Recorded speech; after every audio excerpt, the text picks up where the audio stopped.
This is the story of the Nativity, but it may not be the one you remember. This story has no shepherds, no manger, and no little town of Bethlehem.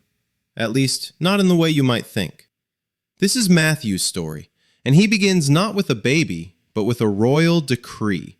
He starts with a genealogy, a family tree that stretches back through 42 generations, all to prove one central point. Jesus is the long-awaited king, the rightful heir to the throne of King David. The story then focuses on this man, Joseph. He is a righteous man, engaged to be married to Mary. But before they are married, he discovers she is pregnant. Joseph is in a crisis. He plans to divorce her quietly to spare her public shame. But as he is considering this, his whole world changes. An angel of the Lord appears to him in a dream. The angel tells him not to be afraid, that the child is from the Holy Spirit. He is to name the child Jesus, for he will save his people from their sins. This, Matthew says, fulfills the first of many prophecies. The virgin will conceive and give birth to a son, and they will call him Emmanuel, which means God with us. Joseph wakes up, and he trusts. He marries Mary. Sometime after Jesus is born in Bethlehem, a new group arrives in Jerusalem.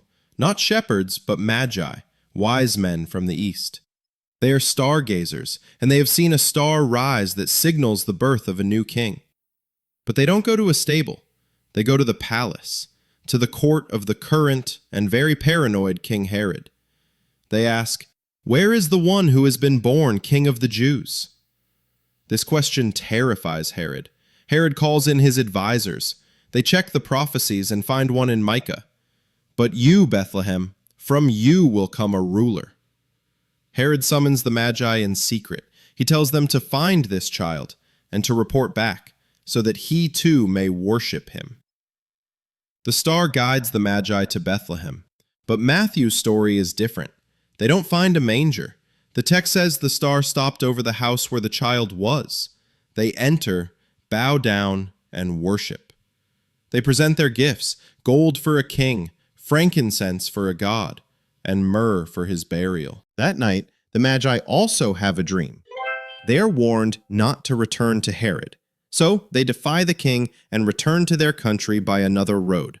Herod's plan is foiled, but the danger is just beginning.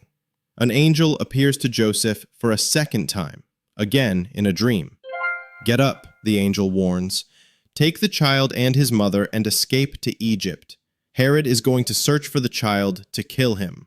Herod, enraged, does the unthinkable. He orders all boys in and around Bethlehem, 2 years and under, to be killed. A terrible prophecy is fulfilled. The royal child is now a fugitive, a refugee in a foreign land. They stay in Egypt until Herod dies, and, like clockwork, an angel comes to Joseph in a fourth dream, telling him it's safe to return. But Herod's son is now ruling, so Joseph is warned in a fifth and final dream. He avoids Judea and settles his family in a new town, Nazareth in Galilee. This is Matthew's story. It is not a silent night, but a dangerous political thriller. It is a story of 5 dreams, 3 gifts, 2 kings, and one central, powerful message. Jesus is the true king, hunted from the moment of his birth, but protected at every turn by the hidden hand of God.